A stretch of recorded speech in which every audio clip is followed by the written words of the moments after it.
bla bla bla bla, dijelaskan segalanya.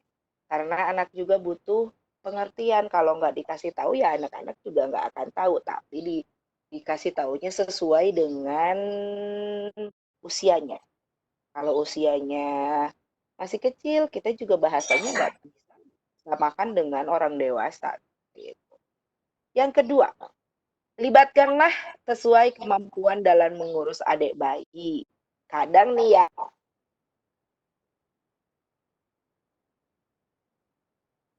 sudah katanya seperti itu. Tapi alhamdulillah kalau misalnya orang tuanya melibatkan sesuai kemampuan anaknya nih, si kakaknya, misal saat si bayi sedang ganti popok, libatkan dia mengurus ganti popok atau baju bersihnya dari lemari, ambilkan Kak.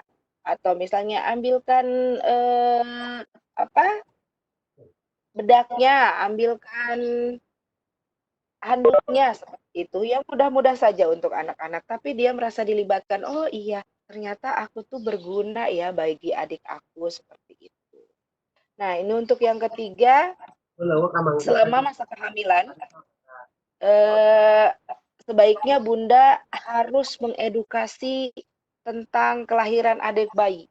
Karena kalau misalnya kita tidak memberitahukan, karena anak-anak suka nanya Bunda itu teh apa yang ada di perut Bunda kan kayak gitu. Tapi anak-anak suka oh ada yang menerima, ada yang enggak. Tapi kalau misalnya dari kecilnya diarahkan, dikasih tahu, ini adalah adik kamu nantinya, sekarang di perut Bunda. Kayak gitu. Sekarang juga banyak buku-buku yang mengedukasi tentang seperti itu. Untuk yang keempat, hindari sebisa mungkin perubahan dalam menjalani rutinitas si buah hati. Nah, di sini harus ada kerjasama antara orang tua, ayah dan ibu khususnya. Kenapa? Karena kan udah terlihat kalau bunda itu sangat sibuk mengurus dede bayi. Nah, di sini tolong ayah yang berperan di sini. Ayahnya harus bisa ketika bundanya sibuk, apapun itu, jangan terlalu fokus kepada bundanya juga. Fokus juga ke anaknya. Karena anak juga butuh perhatian. Kalau misalnya kita ada dede bayi sama kakaknya, bunda yang ke dede bayi, ketika karena butuh bantuan, kalau untuk kakaknya itu ada ayah yang menghandle. Tapi ketika dede bayi tidur, nah ayah dan bunda itu fokus ke kakak. Seperti itu. Untuk selanjutnya yang kelima, nih ada yang kelima belum muncul ya. Oke.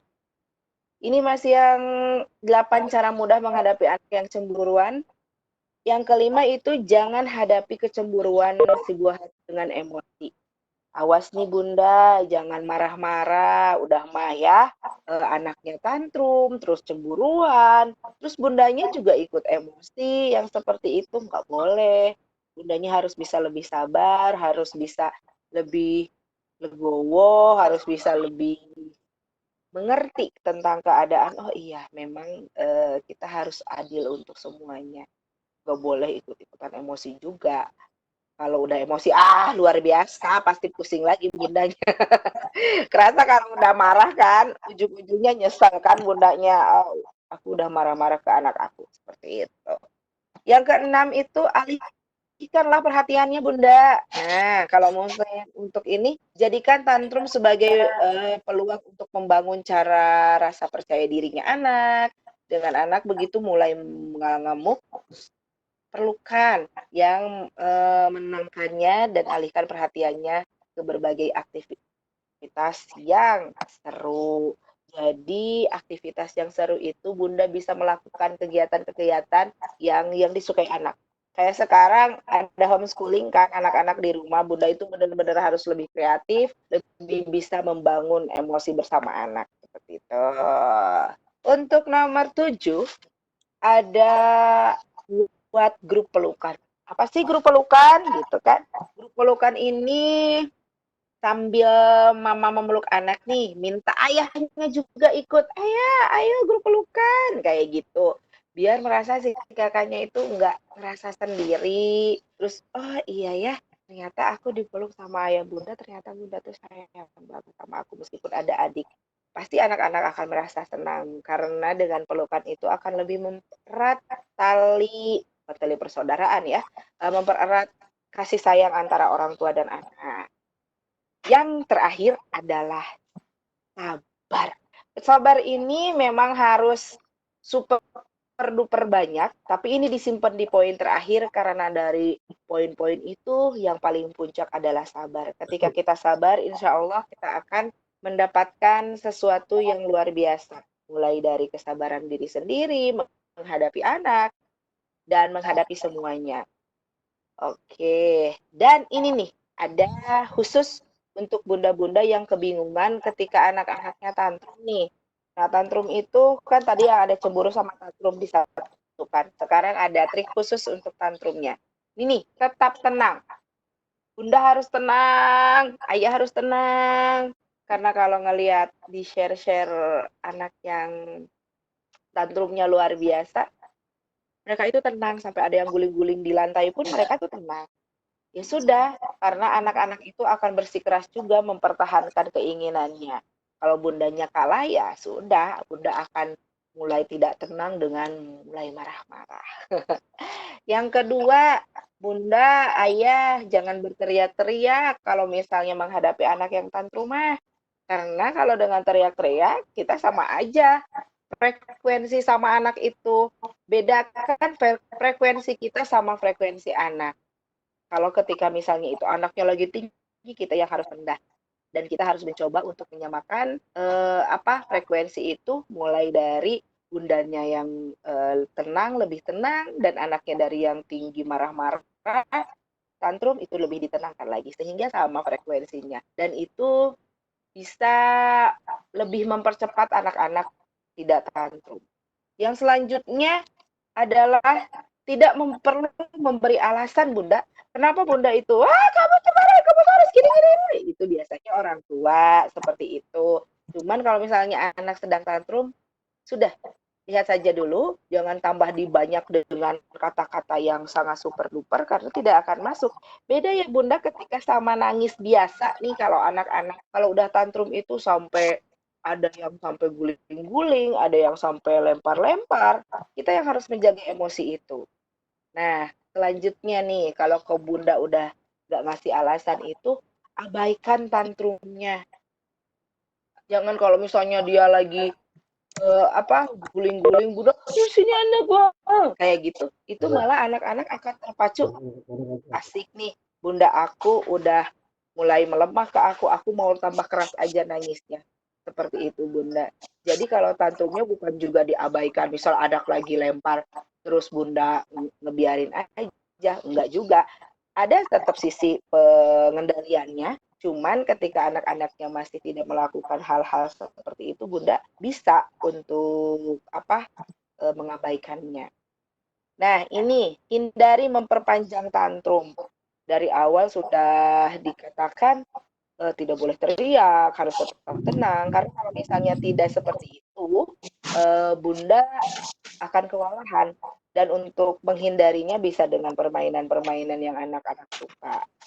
Misalnya, yuk dek mau ini, kita main ini yuk, gitu. Itu salah satunya. Terus yang selanjutnya adalah mengkomunikasikan kemarahan Anda. Misal bunda itu marah, boleh, cuman ada batasnya. Ketika bisa dikomunikasikan, tinggal komunikasikan saja bunda. Tapi bunda lihat dulu, ketika anak-anak naik banget emosinya, bunda harus benar-benar tahu kapan nih bisa masuk timingnya yang mana. Nanti bunda komunikasikan ketika itu sudah lebih tenang, dan anak-anak akan merasa, oh iya, ternyata aku tuh salah. Kenapa bisa bunda marah kayak gitu? Itu salah satu kuncinya harus dikomunikasikan juga. Nah, ini biasanya nih ibu-ibu mah sama bapak-bapak bisaan banget untuk bertingkah konyol ketika anak-anak lagi tantrumnya, ibu-ibu tiba-tiba bertingkah lucu di hadapan anak-anak, apalagi yang dia suka, udah, itu mah anak-anak bisa langsung berhenti. Dan harus tahu juga kesukaan anak di sebelah mana. Yang selanjutnya juga ada, jangan menyerah, bunda, ayah, dan semuanya jangan menyerah ketika anak-anak sedang tantrum. Kenapa? Karena kalau kita menyerah ya udah anaknya nggak akan bisa kemana-mana. Maksudnya bukan kemana-mananya, dia tetap akan tantrum. Tantrumnya nggak akan berhenti kalau kita menyerah. Malahan kalau misalnya kita menyerah, ya udah anak-anak itu akan terus tantrum selamanya, bunda. Terus nih, jangan menghukum anak. Bunda, jangan menghukum anak dong. Kalau boleh, kalau bisa ketika tantrum. Tapi ketika tantrum ini udah dimarahin, terus dihukum pula. Ini bunda nggak akan menyelesaikan masalah. Kenapa kita nggak ganti dengan misalnya mengajak dia tadi berkomunikasi, bermain yang seru, dan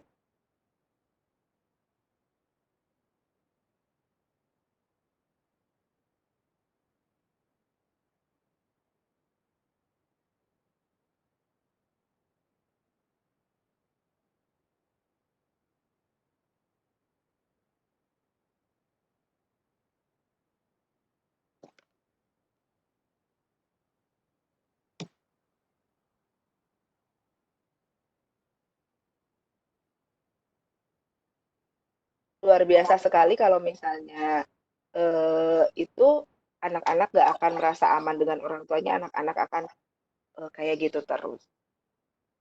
Nah, untuk itu adalah 10 trik hadapi anak yang tantrum. Dan sepertinya materi kita sudah cukup, Bunda. Terima kasih. Tapi bila ada yang mau ditanyakan, boleh kita sharing aja. Saya juga di sini bukan ahli psikolog, bukan bukan ahli banget gitu, karena saya mengambilnya dari kejadian sehari-hari ketika di sekolah menghadapi anak. Dan jika ada tambahan untuk boleh bunda diterima dengan sangat luar biasa. Saya kembalikan lagi kepada Bapak moderator. Silakan Pak moderator. Oh ya, untuk presenter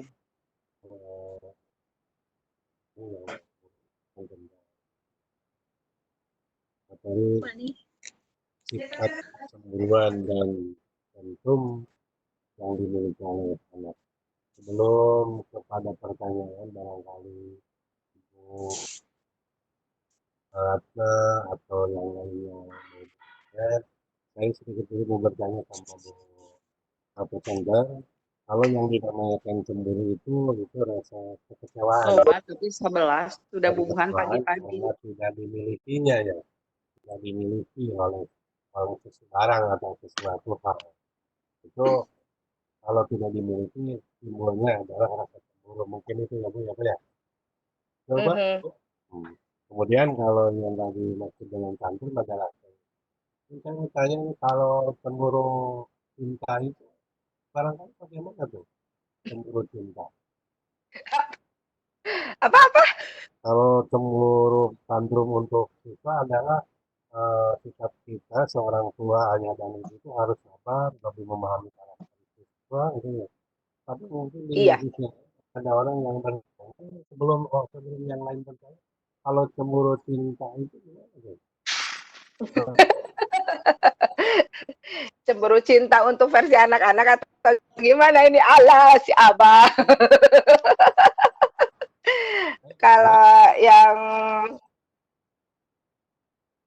Baik yang Bu Ani, untuk cemburu Bu cinta, ya, Ani, kita kembali ke ini ke materi. Itu barangkali Bapak dan Ibu ya. yang di room, kami mau bertanya atau sanggahan atau tambahan, saya persilakan langsung ke presenter aja. Terima kasih. Silakan Bu yang mau bertanya Pak Yayat Iya, coba boleh. masuk. Pak Yayat. Ada yang mau Kemudian ada nomor. misalnya sharing tentang anak-anaknya ya? Oh iya, ya silakan barangkali ada yang mau bertanya atau tambahan-tambahan. Halo, Halo, ada Kak? Pak Yayat. Iya. Ada. Halo, Bapak? Oke. Oh, mangga Pak, mangga. Nggak bisa dibuka. Oh, Abah tuh Abahnya. Abah. Abah Hayat mana? Tuh.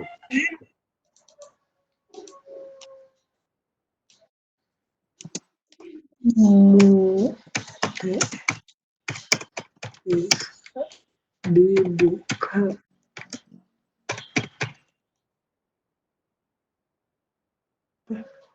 Assalamualaikum. Waalaikumsalam warahmatullahi. Waalaikumsalam. Nggak, dari tadi pingin nanya tapi moodnya nggak bisa dibuka kok, barusan muka sendiri. Oh iya. Iya. Bagus ya, makasih Dari, ya. Mangga. dari tadi udah Sebentar ya. dari Ya. tadi udah melambai. Oh iya, ini juga sudah ada pertanyaan yang lain. Silakan Pak. Iya, Oke, gimana Pak? ini mah entah bertanya atau sharing atau bagaimana.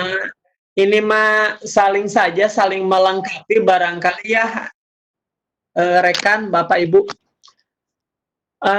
Memang kita sebagai orang tua menghadapi anak-anak, terkadang kan si anak-anak itu kita ini dari ambillah 3 anak ini beda sifat. Terkadang anak pertama harus dibeginikan, anak kedua dan ketiga dibeginikan.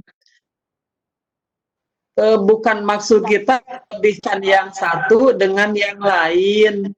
Nah, terkadang di saat kita harus memperhatikan si anak pertama yang memang harus diperhatikan, si anak kedua merasa kok katanya yang satu dilebihkan, aku enggak. Nah, itu sering dalam rumah tangga terjadi demikian.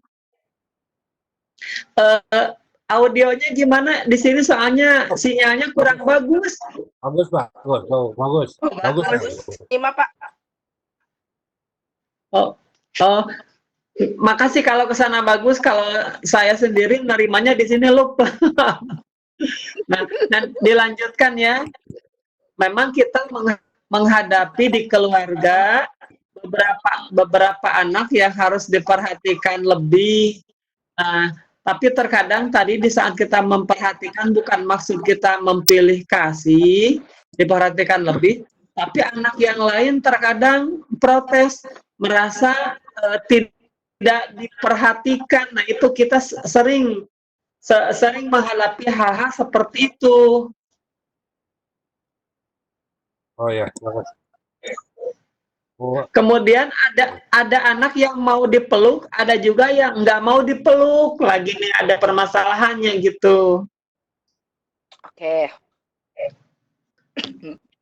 gimana Bu Ani itu ada pertanyaan dari si Bapak itu? Siap.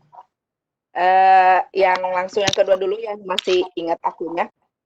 Ini Pak, untuk ada tadi kan katanya ada anak yang suka dipeluk, ada tidak, ya seperti itu. Memang Pak, karena usia yang masih pengen dipeluk itu adalah usia di bawah 4 tahun. Dan usia 5 tahun itu udah mulai agak ada jarak antara ke orang tuanya, kadang nggak mau, malu, udah kayak gitu untuk 5 tahun ke atas Pak. Jadi maksimalkan ketika kecilnya itu sering dipeluk, karena ada batas di mana anak-anak itu udah nggak suka dipeluk Pak, seperti itu. Kalau misalnya nggak ada yang sekarang nih, kan udah usianya gimana nih, udah besar tapi tetap pengen bisa peluk atau bukan peluklah ini mah sekarang mah peluklah hatinya untuk sudah besar mah. Karena kalau misalnya kita sudah bisa mendapatkan hati anak, mungkin Bapak juga udah tahu kalau misalnya dengan karakter anak itu sendiri yang seperti apa, ini harus digimana ini. Kalau untuk anak udah usianya udah tinggi, itu harus lebih ke pendekatan ke hatinya. Kita harus bisa berusaha jadi teman buat mereka, bukan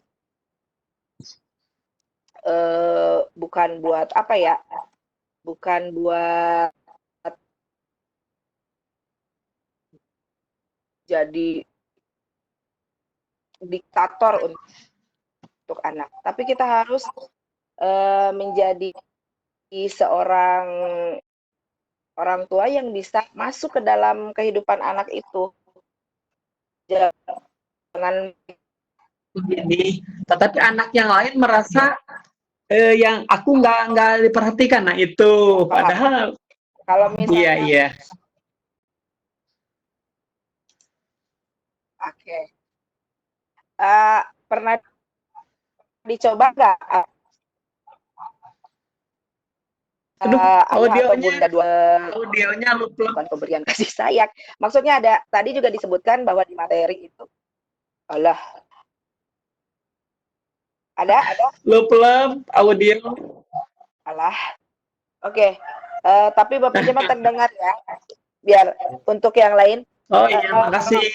Misalnya ya niatan kita ke anak yang ini mah karena kita udah tahu ya Pak, kita ada jadwalkan khusus, misalnya ada quality time untuk anak yang ini kapan. Jadi jangan merasa anak itu di ih kok ke kakak Pilih kasih. aja sih. Kenapa kakak mah suka Iya, di iya. ini aja, kok aku mah enggak. Padahal niatan kita kan nggak ada ke sana ya Pak, sama anak-anak kita. Cuman ada waktu di mana kasih waktu buat adeknya juga. Misalnya, Dek, kita main yuk. Adek mau main apa? Misalnya sekarang usia anak Bapak berapa tahun? Yang kecil. Misal. Oh, yang kecil baru 2 tahun setengah. Kan? 2 tahun setengah, yang satu kalau yang pertama kelas 2 kelas 12, yang kedua kelas 10. Biasanya yang kedua sama yang ke satu ya Pak. Iya, betul. Kalau misalnya untuk yang Atau 10 begini, tahun itu, menyela dulu. iya gimana? Maaf Bu, menyela dulu nih. Iya. Menyela begini, kan saya suka ke anak-anak, ada anak tetangga, ya anak tetangga yang misalkan nggak begitu perhatiin, tuh anak sendiri jadi cemburu. Bapak katanya ke anak yang lain merhatikan, kok ke anak sendiri enggak. Nah, muncul perhatian begitu juga muncul. Nah, kalau misalnya ketika anak itu, emang apa sih? Ayahnya komunikasikan, emang kenapa sih yang bikin kok dibedakan dari segi apanya ya Kak, ya Dek? Jadi ditanya tuh, orang tua harus bisa menggali, kok kenapa nih anak seperti itu? Jadi ditanya langsung, emang Ade pengen digimanain gitu sama ayah gitu kan, sambil, tapi nada kita jangan sambil marah ataupun apa sih, biasa aja kita mah gitu kan, bapaknya seperti itu nggak boleh. Tapi harusnya diinin aja, gimana sih pengennya sambil anak tiduran kita ngobrolnya kayak gitu. Itu akan lebih masuk Pak. Karena di usia yang misalnya kayak sekarang saya punya ponakan di rumah untuk usia SMP, ya usia 12 tahunan yang kayak gitu, itu nggak bisa kamu tuh harus gini-gini, nggak bisa Pak. Harusnya kita yang kayak bahan ngobrol bareng kayak gitu, itu lebih masuk kayak gitu. Jadi ayah tuh harus bisa masuk di waktu yang benar-benar tepat dengan anak. Kalau misalnya ayahnya ya udahlah, biasa aja, ada mualan naon kayak gitu. Nah itu yang akan jadi bumerang buat ayah sendiri. Ayah boleh memperhatikan anak yang lain, tapi ayah juga harus menanyakan apa yang menjadi keinginan buat anak itu, buat anak ayah maksudnya. Jadi biar gak ada muncul pertanyaan, oh iya aku merasa dikucilkan sama ayah aku nggak diperhatiin.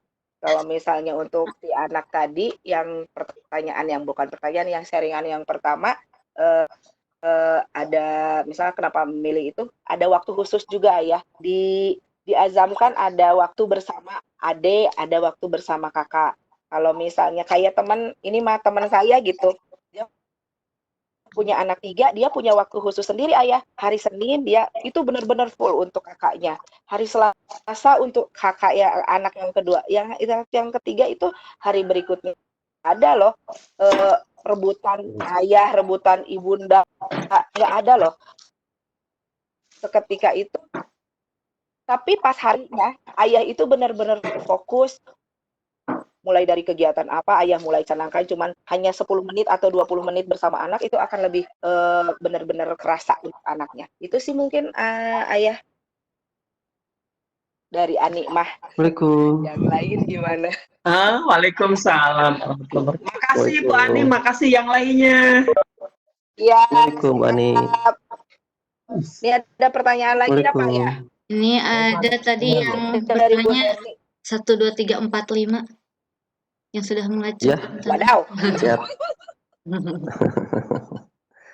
Assalamualaikum Bu Ani. Waalaikumsalam. Ya. Assalamualaikum Pak Supriyatna. Halo. Iya.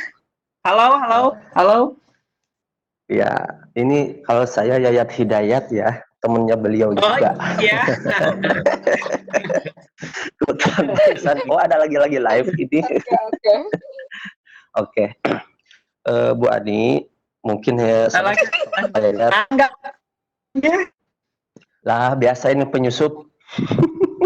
Ya, gimana? Oke, langsung saja ya. Penyusup. Ya, enggak muncul kan. Ya, gimana Pak? Oke, menyikapi tantrum ya Bu ya.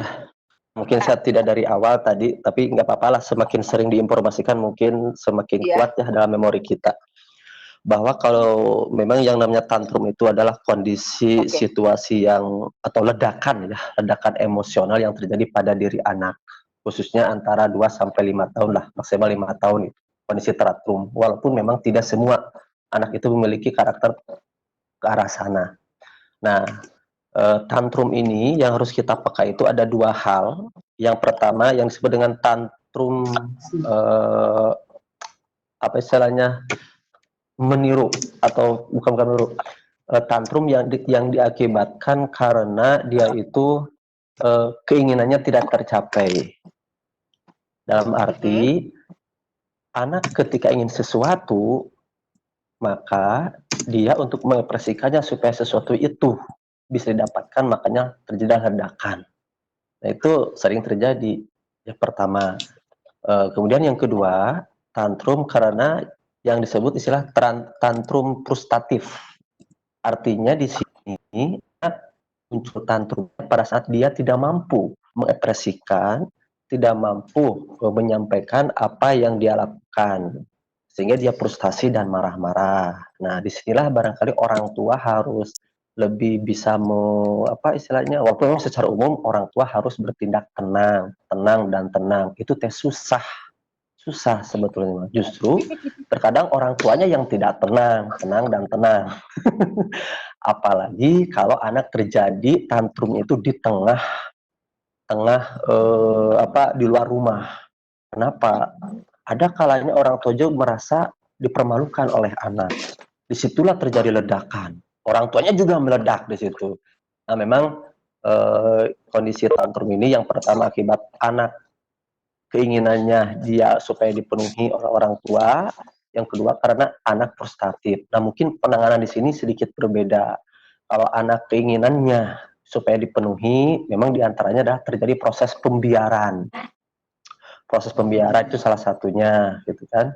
Nah, sehingga anak tahu, oh ternyata orang tua tidak senang ketika begini, kan gitu.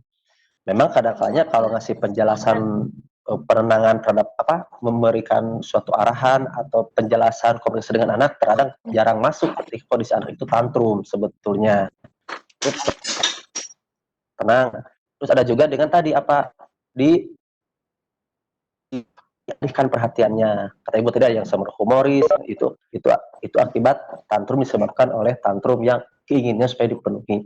Karena kalau ketika anak kita sambut, kita respect ke anak ketika anak menginginkan sesuatu, itu justru akan menambah ledakan mereka. Jadi yang istilahnya salah satu alternatif terjadi proses pembiaran, biarkan saja. Hanya memang kalau di tempat umum itu cukup sulit juga, kecuali kita langsung dekap saja, bawa, tapi kalau di rumah biarkan saja. Artinya dia sepi lama semakin enggah, dan ya biarkan saja seperti itu. Nah, itu salah satu bentuk perlawanan. Tapi ketika pada anak sudah tenang, kita bisa masuk. Itu yang pengaruh pertama. Yang kedua, pada saat anak tantrumnya muncul karena frustasi, jelas di sini penanganannya adalah kita harus masuk harus masuk dalam arti sekecil apapun anak itu melakukan kesalahan, sekecil apapun apa yang dia itu merasa kesal karena tidak ingin membuat sesuatu lah, contoh bermain fajar, dia gagal lagi misalnya, atau menumpuk-numpuk apa istilahnya Lego, gagal lagi dan sesuai dengan keinginannya. Nah, disinilah barangkali peran ibu dan bapak untuk mengapresiasi sekecil apapun yang dilakukan, kita apresiasi, kita puji, dan kalau butuh kita bantu dan kita tolong. Nah, itu barangkali. Ini hanya sebatas sharing saja, dan tadi menyikapi orang tua yang sedikit overlap dalam arti memang tantrum juga timbul anak karena kecemburuan akibat sikap perilaku orang tua terhadap teman yang lainnya, bisa seperti itu. Nah, tadi juga Ibu telah menyampaikan cara penanganannya. Nah, hanya memang sekarang titik permasalahannya adalah bukan masalah anak di tantrum itu sendiri sebetulnya. Tantrum orang tuanya itu sendiri sebetulnya. Karena banyak karakter orang tua yang kurang begitu sabar, kurang begitu ini. Nah, memang yang paling penting, yang paling pokok adalah di sini adalah saya pikir perlu ada kalanya kita orang tua atau anak kali-kali untuk mendatangi orang yang lebih tahu, misalnya ke psikolog atau apa, cara menghadapi seperti ini. Karena kita juga kan terbatas. Kita terbatas dalam penanganan anak tantrum. Apalagi kita juga terkadang sering emosional atau sebagaimana. Karena sifat orang itu berbeda-beda. Ada orang tua yang sabar, ada orang tua yang karena dia tidak mau merasa diperlukan oleh orang lain, melihat anaknya orang banyak, dia juga merasa nanti di rumahnya beledak-beledak seperti itu. Itu aja Ibu Ani, tambahannya saja ini mungkin ya. Siap. Makasih Bapak, luar biasa Iya. sekali. Oh, banyak ilmu ya ternyata yang bisa kita dapat di sini. Makasih Bapak, beneran aku. Siap Bu Ani, mangga. Bahagia. Bapak, Siap Bu Ani, ya, lanjut Bu Ani. Ini masih terus jadi inspirasi kita juga. Oke, siap. Nih, ini pertanyaan masih belum dijawab ya, ada ya? ya masuk juga dari Bu Herni Hermawati. Bagaimana Nih, sikap guru dari menghadapi bagaimana sikap guru menghadapi anak TK yang kalau tiba-tiba datang ke sekolah langsung nangis-nangis? Apakah anak tersebut bisa dikategorikan tantrum? Seperti itu, Bu. Dipersilakan. Oke. Ya, ini untuk sesuai dengan pengalaman ya Bunda ya, ketika menghadapi anak TK kalau tiba-tiba langsung nangis kayak gitu, sebutkan tantrum atau tidak. Kan tadi kayak tahu seperti apa dulu, kita bisa pilih apakah dia tidak mendapat keinginannya ataukah dia frustasi. Tapi mungkin kalau untuk ke sekolah biasanya di awal-awal anak-anak frustasi Bunda. Karena kenapa? Frustasi itu anak-anak biasanya di rumah jika ini harus ke sekolah. Kalau di awal tahun pelajaran Allahu Akbar, anak-anak bisa sampai jungkil jumpali teleras. Ketika itu anak-anak nggak bisa di gimana-gimanain. Nah, ini harus yang pertama tanyakan dulu bagaimana biasanya orang tua cara penanganan di rumahnya seperti apa. Karena itu akan membantu guru di sekolah. Azamkan sama orang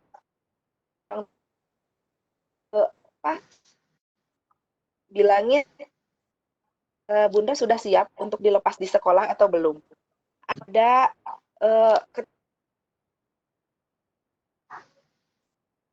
keterikatan antara pasti hati seorang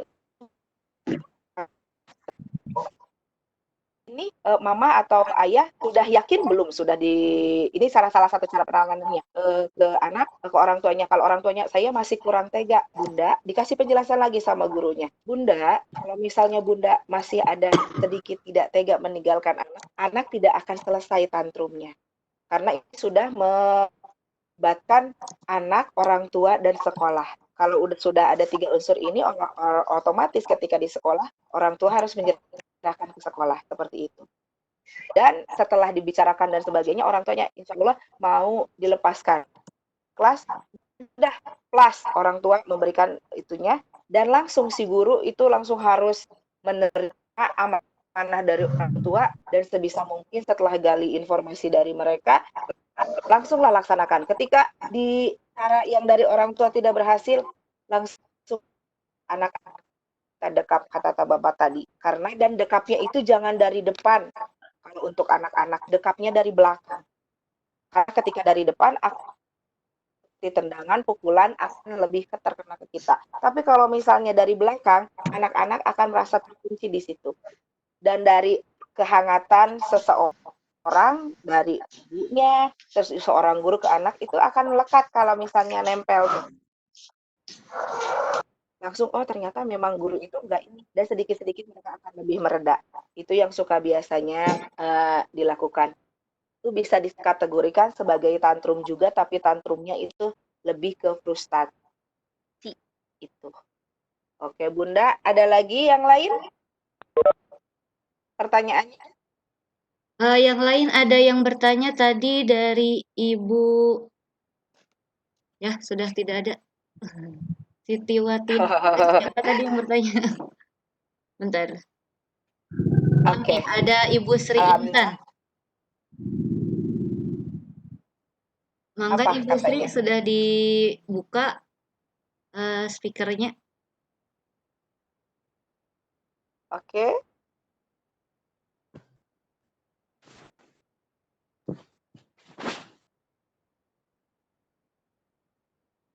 Bu Sri. Sudah ada suaranya ya.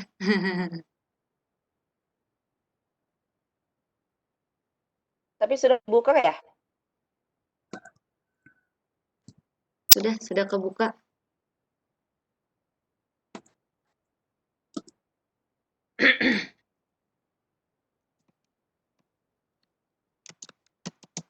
Waktunya berapa menit lagi, Bu? 4 menit lagi, Waktunya Bu. 4 menit. 4 menit.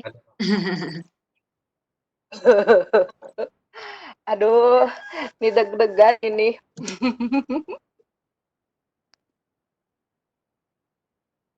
Assalamualaikum. Tapi serasa cepat ya. Kok bisa? Dulu bertanya buat saya. Siapa? Ibu Ini Siti. Bu Siti Watini ya? Oh iya. Ya. Bu Siti Oke, Watini. siap. Gimana Ibu? Bismillahirrahmanirrahim. Assalamualaikum warahmatullahi wabarakatuh.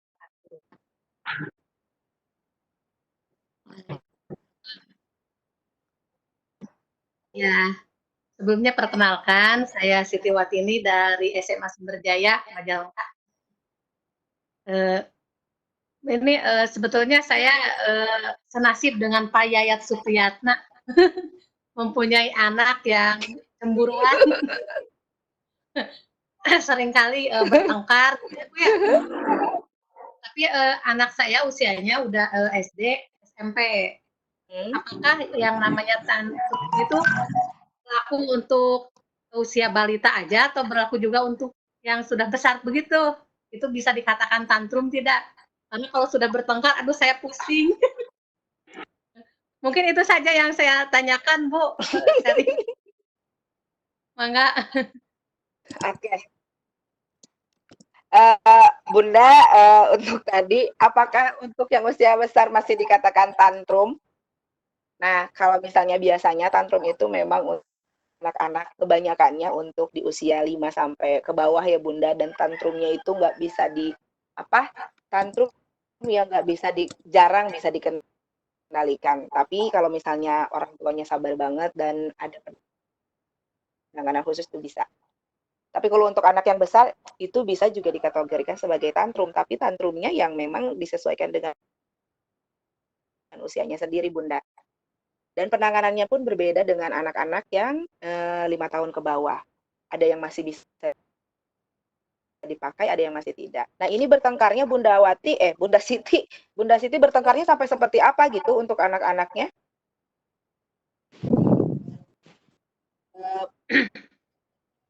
Ya, Bu Sitinya dimatiin itu mic-nya? ada, hello? Ada. Ada, Ya, Bu. Bunda kalau misalnya itu sampai bertengkarnya kayak gimana tuh? Ya, Kalau bertengkarnya itu misalnya sampai kayak gimana? ini Bapak memukul, membanting, misalnya sampai kipas angin dibanting. Yang adiknya nggak mau ngalah, katanya nggak mau ngalah, saya pusing. Ya, harusnya sama. Aduh, Itu nggak bisa disadarin, disuruh istighfar. Udah akhirnya saya biarin aja. Lama oke. Bu, sampai Lama. berhari-hari. Nah kalau di situ ayahnya gimana Bunda? Ayahnya bekerja kalau misalnya ini ketika marah nih. Pernah nggak ketika misalnya Aja, marah-marah apa? diam. Oh, diam aja. Nah, ini mungkin harus diinikan juga karena ketika misal kata Bunda sampai tiga-tiganya ikut banting-bantingan gitu ya, sampai bundanya juga ikut emosi. Dan di sini yang berperan adalah seorang ayah Bunda. Nah, ayah di sini bisa lebih menenangkan dan melerai untuk ketiganya. Karena kalau terus dibiarkan seperti ini, anak-anak akan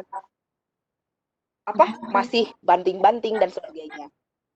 Ayahnya boleh lebih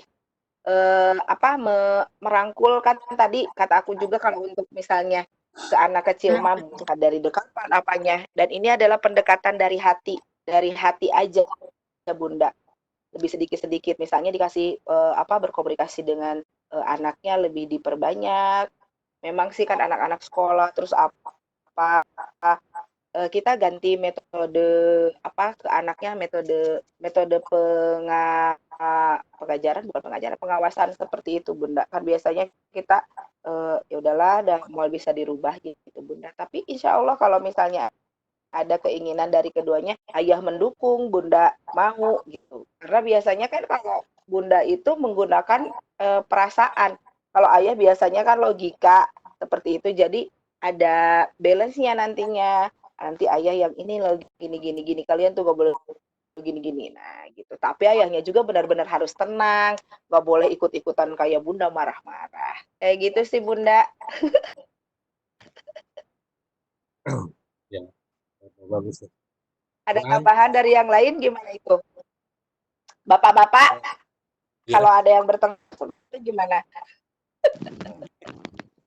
itu tidak kurang baik karena kan anak itu adalah mungkin takutnya kita belum nyampe kepada anak bahwa anak itu kan kalau yang tadi saya simak dari pembicaraan saya ya itu ya tujuan tidak tercapai dan ada proses kalau anak tidak tercapai. Ya, di sini dapat ayah dan ibu sebagai orang tua harus sabar dan lebih legowo serta memahami para siswa. Bu Ani ini mungkin ada pertanyaan, udah jam 8 dapat 2 Ada satu menit dapat atau dilanjut lagi masih Pak. ada pertanyaan atau bagaimana? Ya, tapi ini dari Bu Sri Intan ada satu lagi Pak. Apakah Ya, semua siswa memiliki sikap tantrum? Pasti Bu. Semua pasti memiliki sikap tantrum, tapi tantrumnya itu bisa ada yang bisa dikendalikan, ada yang tidak. Tinggal seperti itu saja. Jadi pasti memiliki sikap tantrum. Udah Pak, udah jam 8 lewat sepertinya. Ini kesimpulannya Kalau enggak perlu nanti boleh dijapri. kesimpulannya Bu. Kesimpulannya berapa? Oke, untuk kesimpulannya tantrum itu kecemburuan dan tantrum itu pasti ada keseimbangannya, gimana caranya orang tua dan semuanya bisa menaklukkan itu semua. Jadi kita harus punya trik dan cara untuk hadapinya. Jangan takut, jangan menyerah untuk bunda-bunda semuanya ketika bunda menghadapi anak yang tantrum. Tenang dan sabar. Insya Allah semuanya akan berjalan dengan baik. Sudah Bapak, mungkin itu saja kesimpulan dari saya. Materi telah tersampaikan tentang menghadapi anak yang memiliki sifat cemburu dan tantrum. Demikian kemudian dari Bu Ani, mohon maaf atas segala kekurangannya dan kita tutup dengan bacaan alhamdulillah. Terima kasih semuanya. Alhamdulillahirrahmanirrahim.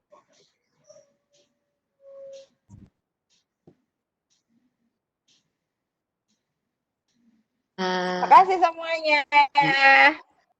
Ya, terima kasih atas partisipasinya. Kebetulan di sini berarti ada 12 partisipasi tadi.